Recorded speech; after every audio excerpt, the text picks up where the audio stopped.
Sometimes I feel, well, I used to, as a child, I would always go up to my parents, and in Hungarians you call them UFOs, UFOs, right? And I'd be like, oh, I'm an UFO, whatever.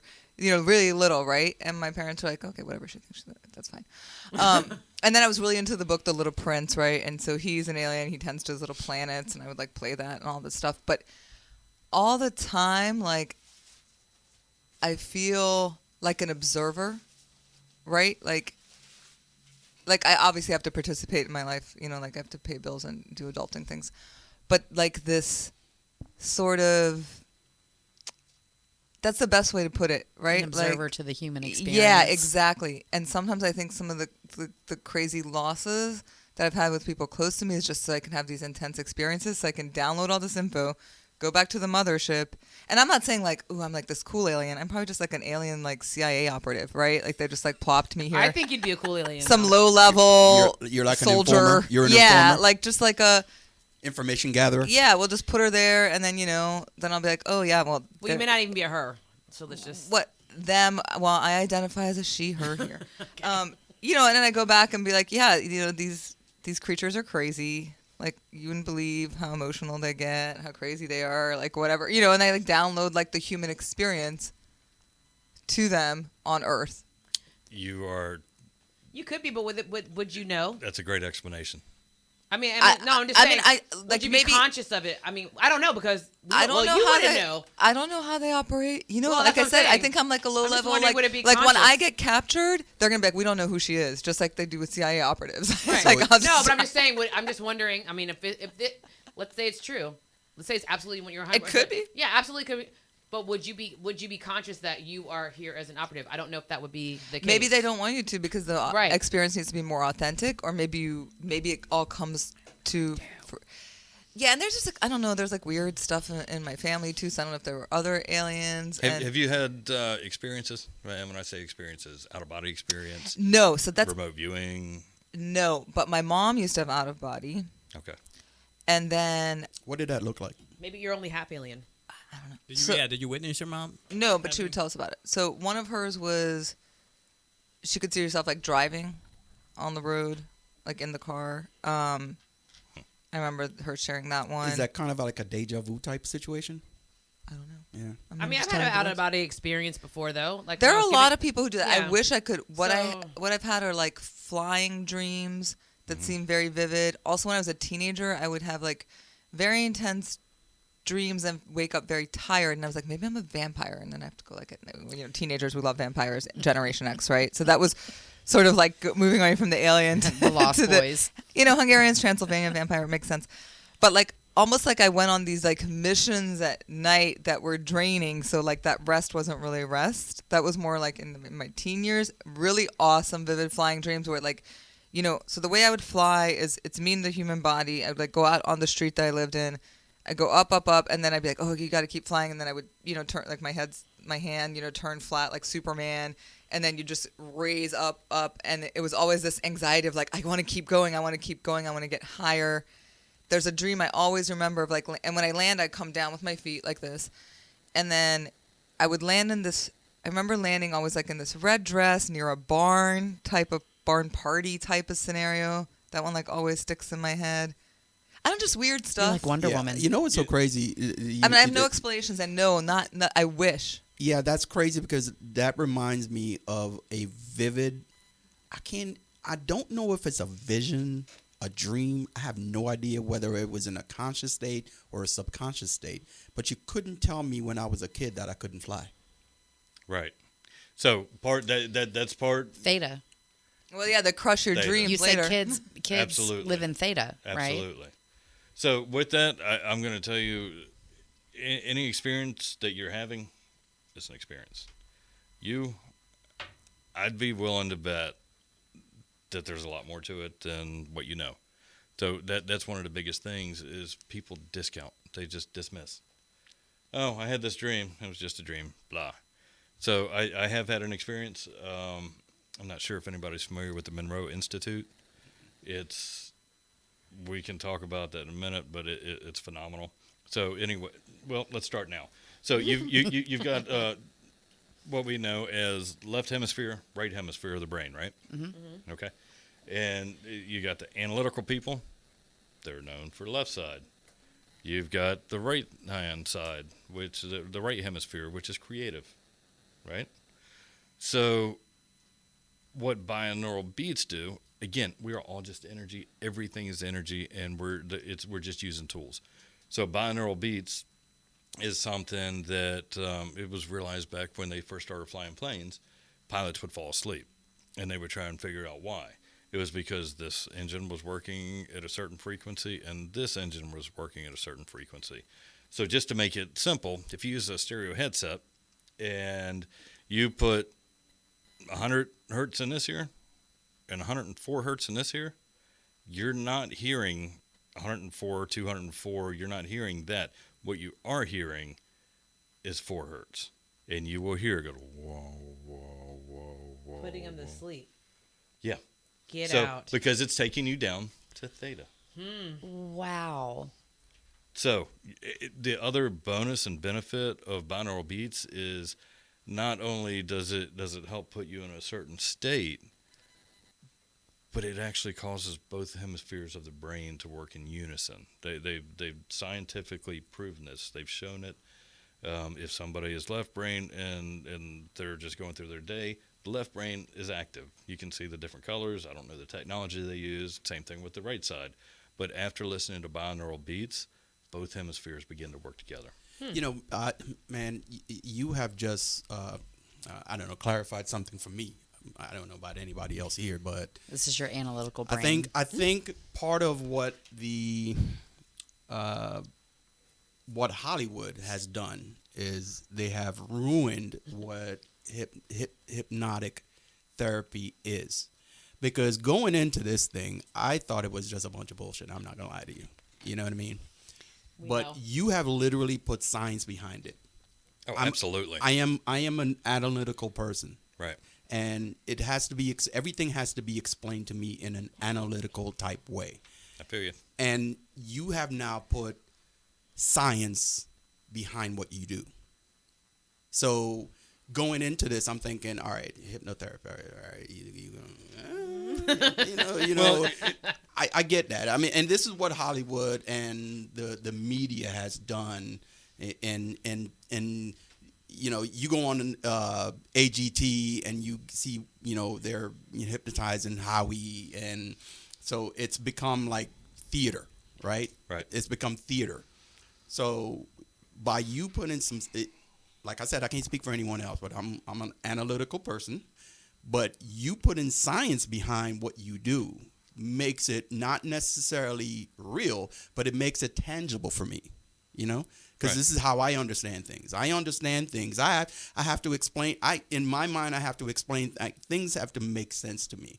You know, 1 + 1 = 2. Well, I think science is its own witchcraft in a sense, Of right? course. Because it changes all the time. So Of course.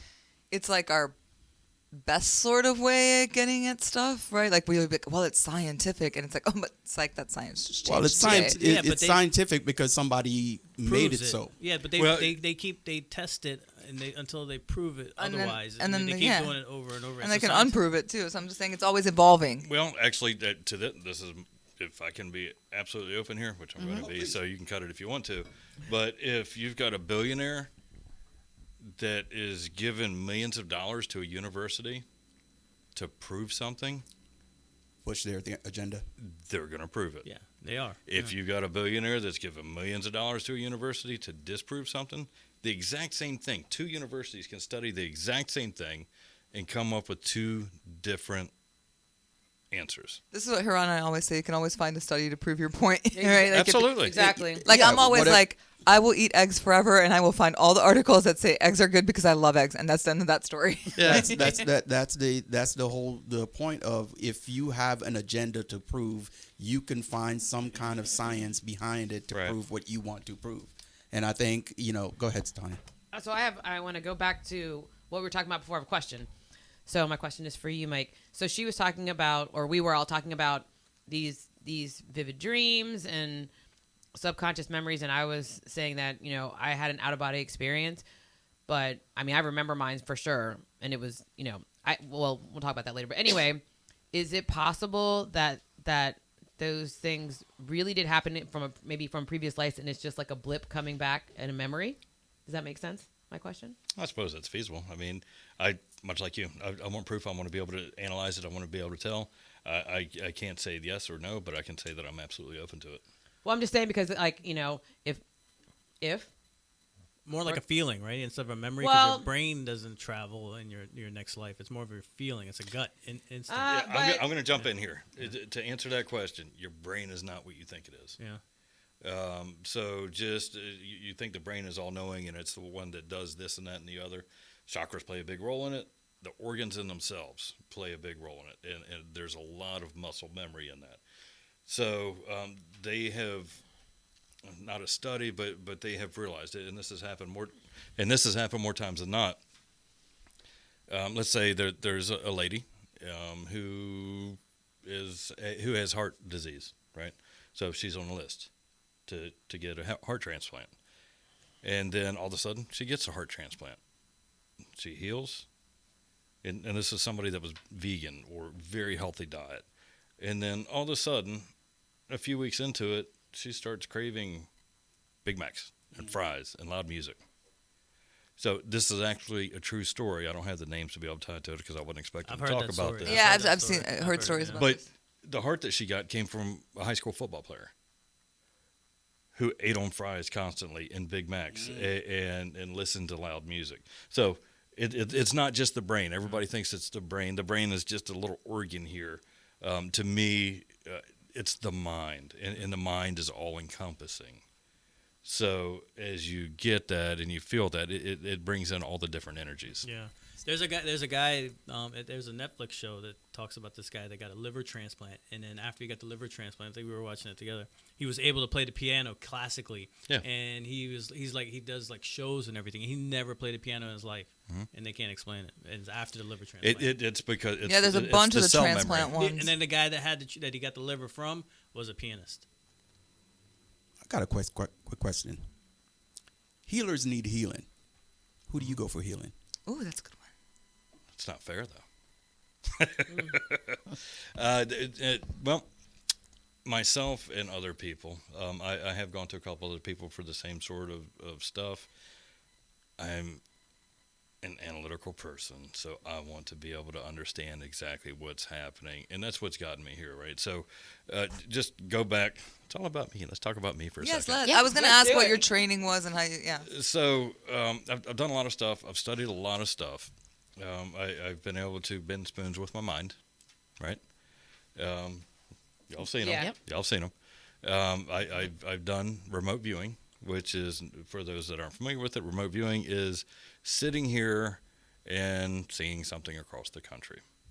Or just a couple blocks over. Either way, doesn't matter. Distance. Can you control that, or does it just sort of come and go? It can be controlled. It can be controlled. So, I mean, I've done these things in the out of body, the remote viewing, the spoon bending, and there's all kinds of stuff that you can do. I've done them, and then I set them down because my focus is learning more to be able to better help people. So as I go through and I start working with people and somebody starts working with me, if I'm going to somebody for some assistance, I'm analyzing what they're doing the entire time because they may give me a neat trick that I can do. So really, the hypnotist is one of the hardest to hypnotize because they know everything about it and they're trying to learn something from you.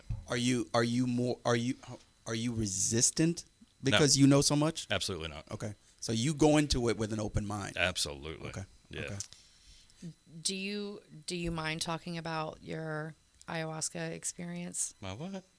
What is it? Say it again. Ayahuasca. I always pronounce it wrong each time I say it. No, it's ayahuasca. Haran and I was telling Haran about you going for your experience, and he immediately was like, "Oh, I've heard so many things about this." So Patrick has no. I don't think anybody here has any idea what it is. No, I don't. I don't like being out of control. literally have no idea what y'all are talking about. I want to say this first. Is that an acronym? No, it's a plant. It's a plant. Oh, okay. It is referred to as mother. Okay. But when Mike when he first told me his experience, and I won't go into his details because it's his story, but it was so moving.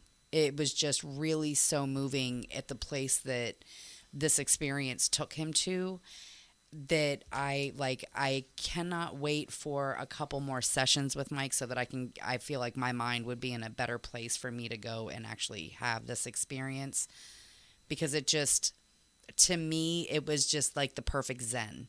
Like he from what he described to me, he was able to get to the perfect zen where his mind was just really open. All of the questions that he had in life were kind of answered in that moment based on a frequency. So Absolutely. I think you, Patrick, will find that interesting because it's based on a frequency. It's really cool. So you actually helped me answer the question that, Okay. that I didn't go down. So who do I go to for help? I will go to other people. However, plant medicine is amazing. Yeah. Absolutely. I mean, I keep saying absolutely but I can't tell you Is more it is strongly. it is it that brings you into that hypnotic state? It takes you beyond. Oh yeah. It takes you beyond. So my Well, can we start over? I'm so confused. I'm lost. What are we talking about? Ayahuasca. Ayahuasca. I don't know what that means. okay. So It's a plant. I'll explain that. Okay, thank It- you. It's referred to as mother. Okay. It's a psychedelic. Oh, okay. It comes from the Amazon rainforest. It's a couple vines that they combine together to make, I guess you could call it a tea. And you take a little bit, and it helps. It's like magic mushrooms, just to me a lot more intense. So with that, where do I go for healing? That's a good place to go. So, Are you doing that by yourself or with someone? no. Definitely controlled. with somebody else. That's controlled, Controlled, right? yeah. That's It's controlled. very controlled. Usually, I mean, in the United States, there's a couple places that you can do it. Is it legal though in the United States? If it is associated with a church, That's the only way. yeah. Okay. So if it's associated with a church, so there's a couple churches that have been created. Usually, if it's not done in the United States, it's done in Peru, Costa Rica, and a place like that, then you're working with a shaman. Okay? So I just wanted to touch base. I mean, I can go into detail about this because I absolutely love it. It's fantastic. It's phenomenal. And it can be one of the most healing things ever. I mean, they send people with PTSD to go have an experience with ayahuasca. I'll give a brief glimpse into what I saw when I was there. So I was there, and one of the big things about ayahuasca is it's going to make you purge, right? Chances are it's going to make you purge. What does that mean? Throw up. Throw Throw up. up. Or the opposite way, but I prefer the throw up. Gotcha. Yeah. Okay. So it's very intense. I was laying there on my cot, and there's a bunch of people in there, and you just start to have this experience, and all of a sudden you start to see and feel different things. And at one point, I laid there. I laid there flat, didn't move. Everybody else is up puking and all this stuff. So I kept having a lesson. I'm like, nope, it's not time yet. I wanted to hold it in as long as I could because I was in the middle of a lesson. And then I had another lesson. And I'm like, okay, nope, not yet. I'm in the middle of it. Okay, it's time. So I got up and got to the foot of the bed and made it just in time. And I was on all fours for probably a half hour. You really lose track of time space. But it had to have been for a half hour, just puking and then just resting, sitting in that spot. While I was there, I felt death. And this was just, when I was in this state, that's exactly what it felt like. And what came to me was it was death. And all death is the most peaceful existence you can imagine. Don't tempt me. No. I agree with that. Because there's karma, so it's going to come back to you in the next life. So don't ever go that route. And it's true. There is karma that if you do commit suicide, you got to come back and do it all over again and go through the same lessons. Yeah, nope. No So- thanks. Good with that. Yeah. So we stick it out. It'll benefit. But it's very just peaceful, calm environment. And then directly after that, I saw a screen, a digital screen of sorts, and I pushed a blue button. And this is where I struggle because it hits me every daggone time. I felt a connection to absolutely everything. It was a frequency. It wasn't feeling the window. It wasn't feeling a wall. It wasn't feeling anybody in here. It was a single frequency that let you know you were connected to absolutely everything that exists. Wow. That's deep. So I have a question because I'm like a really big advocate of death with dignity, right? So if someone is terminally ill and they choose, are you guys familiar with death with dignity? Yes. Because Yeah. they're like the 7 states that it's legal if 2 physicians say that you have It's less. basically assisted suicide, right? No, No. that's very different.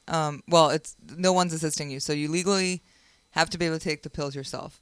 But in those states, if 2 doctors say you have less than 6 months without treatment, you have terminal illness, you can choose to do it, but you have to request it in writing. It's a whole process, and then you have to be able to physically take these pills yourself, right? And so, if someone takes their life in that way, do they have to come back? Yeah, you have to keep coming back. You keep coming back. I think that this is just every religion or philosophy says this because there's some like conspiracy to Well, your keep energy, us alive. You can't destroy energy. Alive in this form, okay, however you want to call it. Yeah, But it's like, shouldn't I have the choice of when I want to leave this experience? but the thing But is that You a do. conscious? Are you? You absolutely do. But that doesn't mean you're not going to come back and have to do it all over again. So that doesn't mean that there's not karma. Is I it hate your this quiz. energy? Is it your energy to take away? Is it your energy to destroy, to kill? That's the question that you need to ask first. Well, it could. Whereas I mean, I want it to be. No. But what I'm saying is the energy that you're saying that I want to destroy this energy because I'm hurting. Who gave you that energy? Where did the energy come from?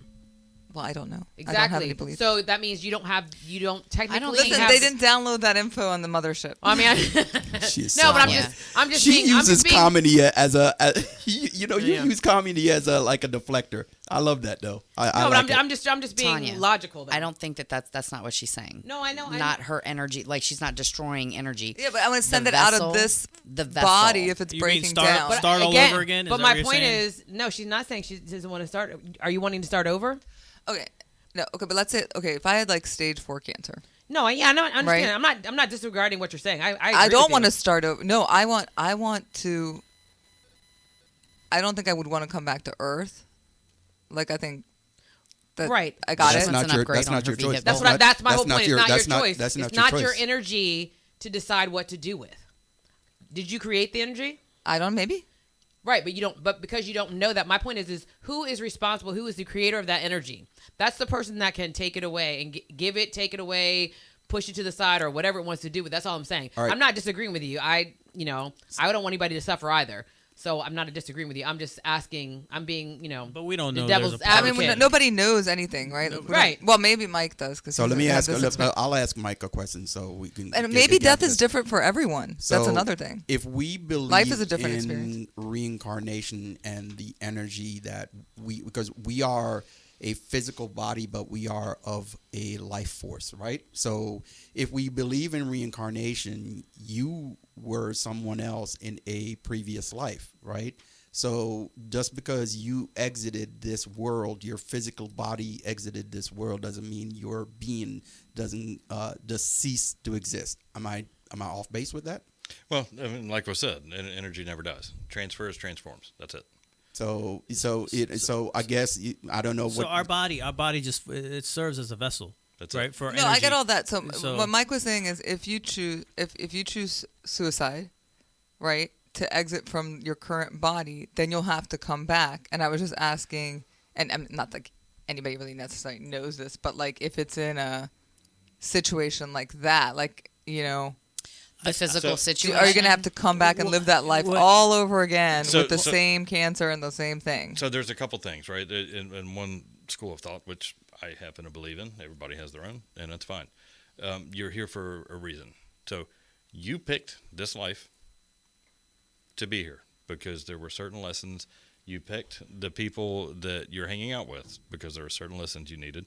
You picked the way you're going to die before you even came on here, on the planet Earth. You picked the way you're going to die because there was a lesson for you. oh Lord. So All right, hold on. It- hold it- on. Yeah, they Let say you me- pick your parents let too me- and all that. Yeah. let me expound upon that for a second. So, if we're talking about past lives, reincarnation, stuff like that, how does that bind together in that us as our physical beings now that we chose that?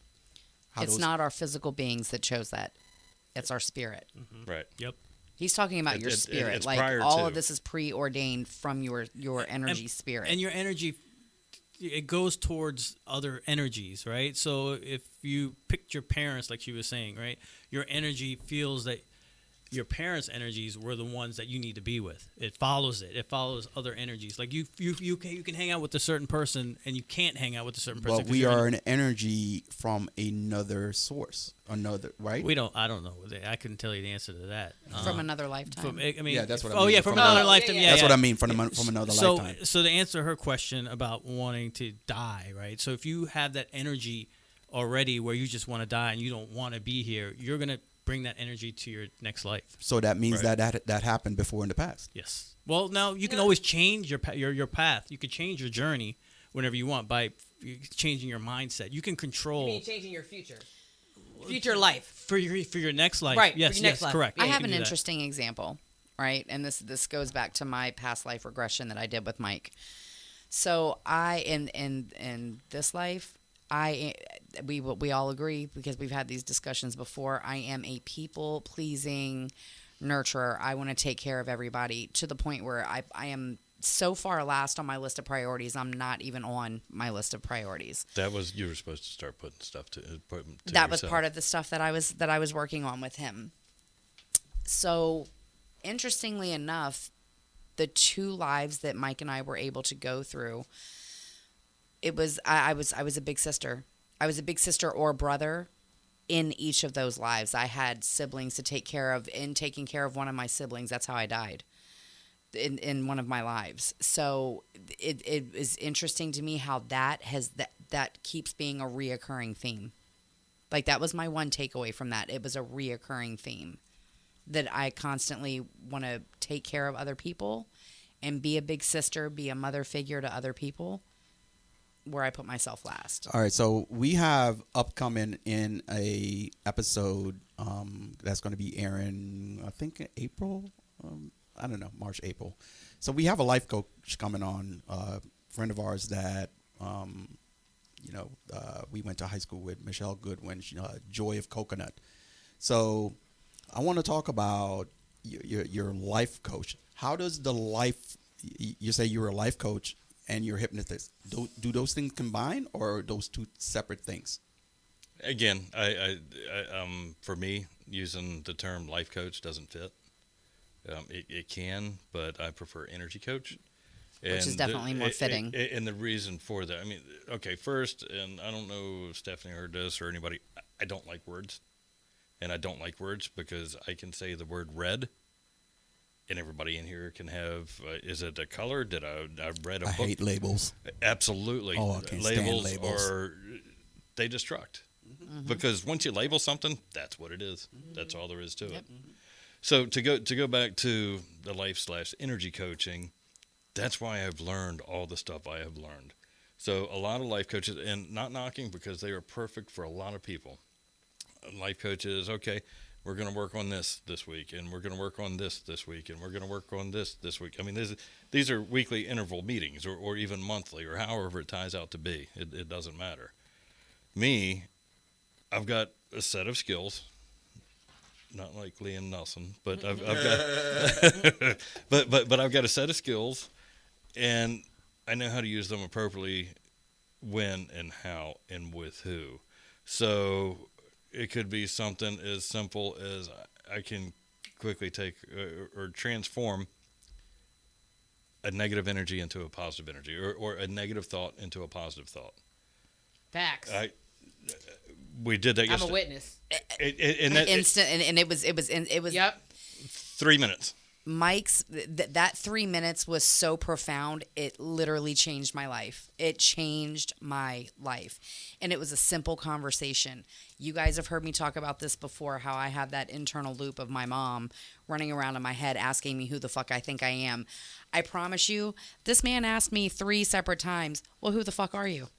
and he made me answer him. And I swear, in him asking me the same exact question I had been running around saying in my head, But there was something different about the way he asked me, and I had to respond that changed the narrative. It's the voice. I no longer hear those words in my head, and I promise you, when I do hear them, I his answer voice. it. I answer it. So I want to talk about Tanya's session yesterday, and you don't want to discuss something, just let us know. You can just move on, right? So Okay. part of our discussion, and what we're pretty open here at Real Energy Podcast, where we jab at each other all the time, and it's no problem, right? So we had a jab at Tanya because Tanya loves everybody. But because we love Tanya. Tanya loves everybody. I do.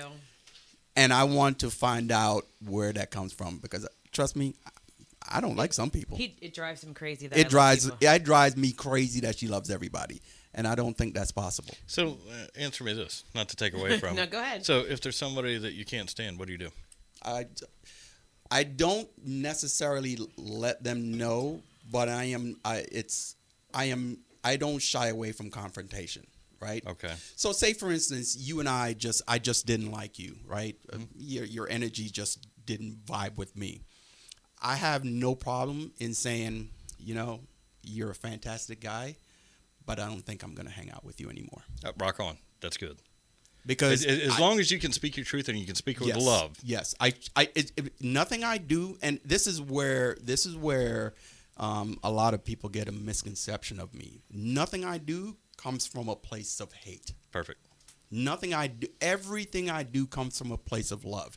If I confront you about your drinking, it comes from a place of love. If I come to you from a place, so anybody that comes to me for advice, they get the raw truth, because I don't filter anything. We know. If you're and listen, as much as I give the raw truth, when someone's speaking to me, give me the raw truth. Don't pacify it for me. Stephanie knows. Tell me if I'm messing up. Tell me, because I am not arrogant enough in my life to say that I have all the answers. So if you know better than me, and you can tell me something that I'm doing, I love it.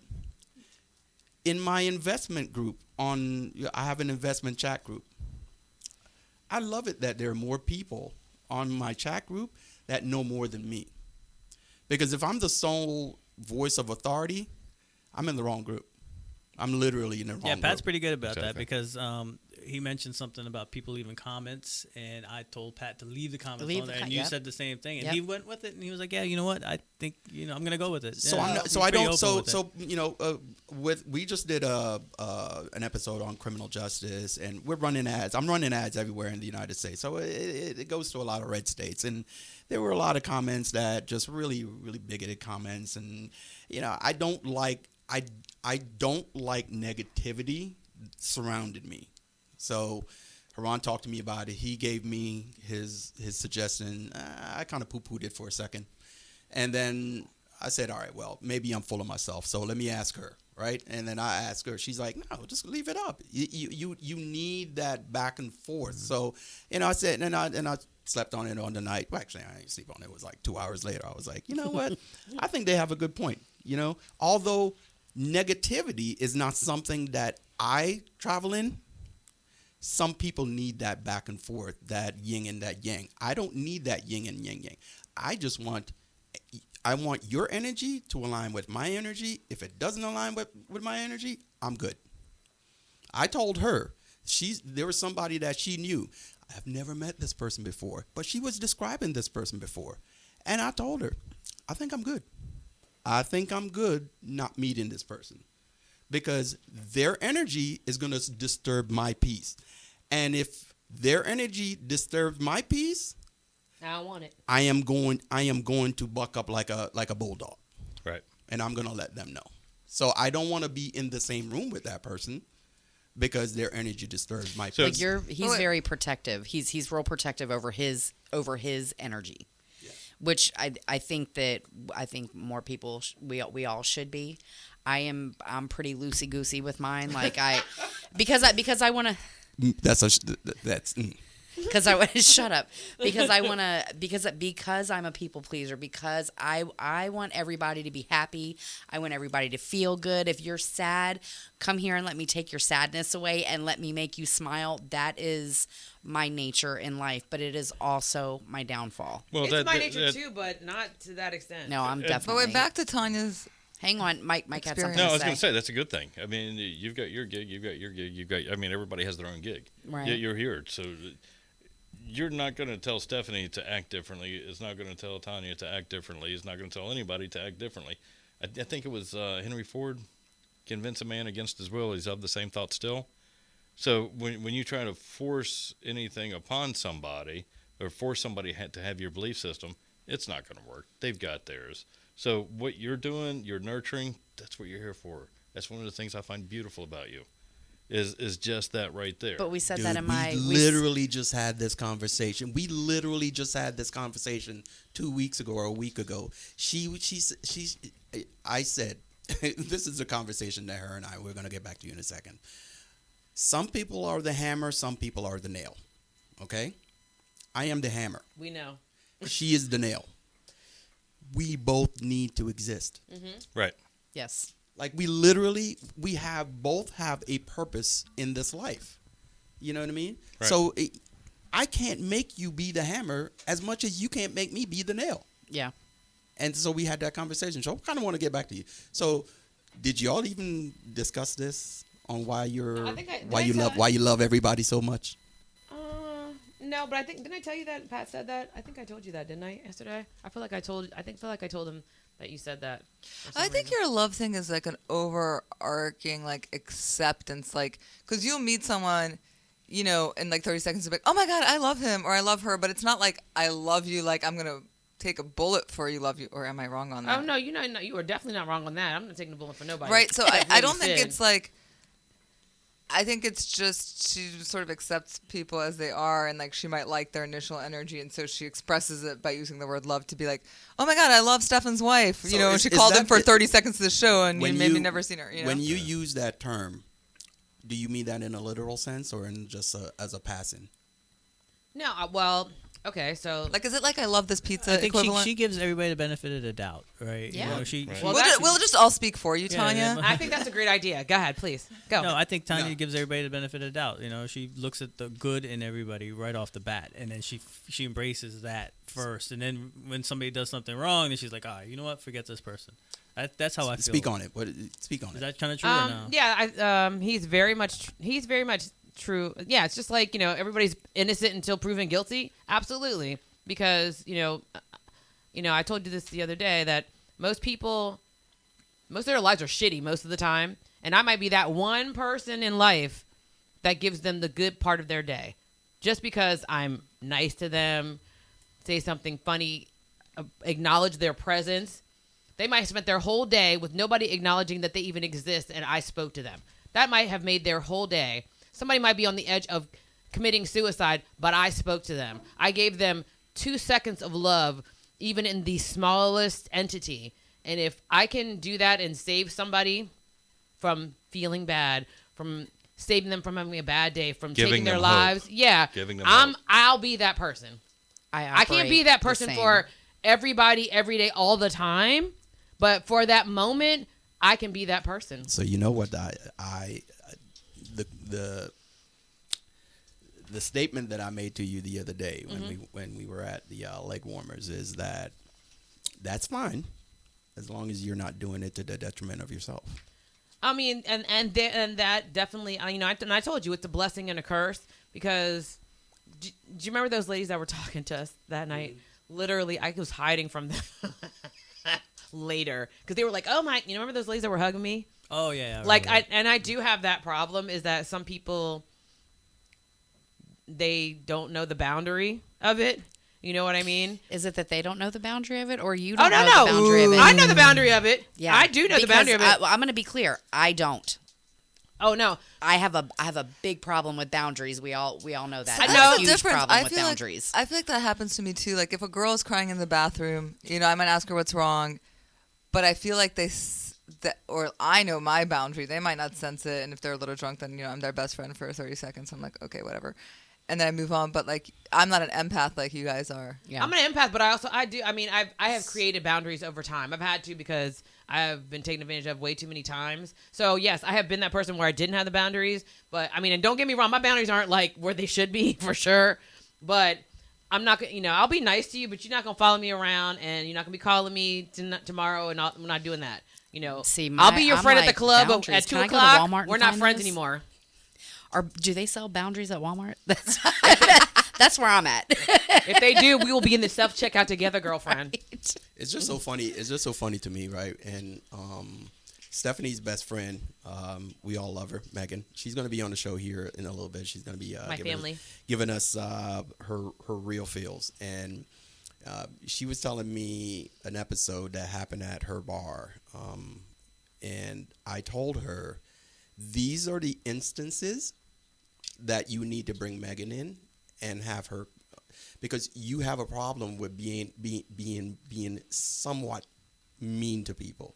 Like, you're irritated, but your irritation comes out in anger, right? So Megan can dissect or have a division between anger and frustration, right? She's just frustrated. She's just gonna let you know. So you're drunk. You need to get out of my bar, like now. You're gonna be like, can you keep it down? Can you keep it down? Can you keep it down? Can you keep it down? So it's like 0. It's like 1, 1, 1, 1, 10. 100. Yeah. Literally, it literally just happened last week. So that's the. But that's why they're friends. It keeps the balance. Yeah. Megan is so, oddly enough, I don't know if anybody here believes in the zodiac. I do. But okay, so Megan is my counterpart on the she's your zodiac opposite? chart. She is my complete opposite on the chart, and she is fire and I am air. So I can gas. So air fears What fire. are you again? I'm air. I'm a Libra. Libra. Yeah. Air fears fire. So I can gas her up, or I can put her out. And we acknowledge those things. Like we absolutely acknowledge and we abide by those things in our friendship. Weirdly, I have nobody that's opposite of mine. Yeah. All my friends are Capricorns. Most of my really good friends are Capricorns, and I'm a freaking Gemini. That's really weird.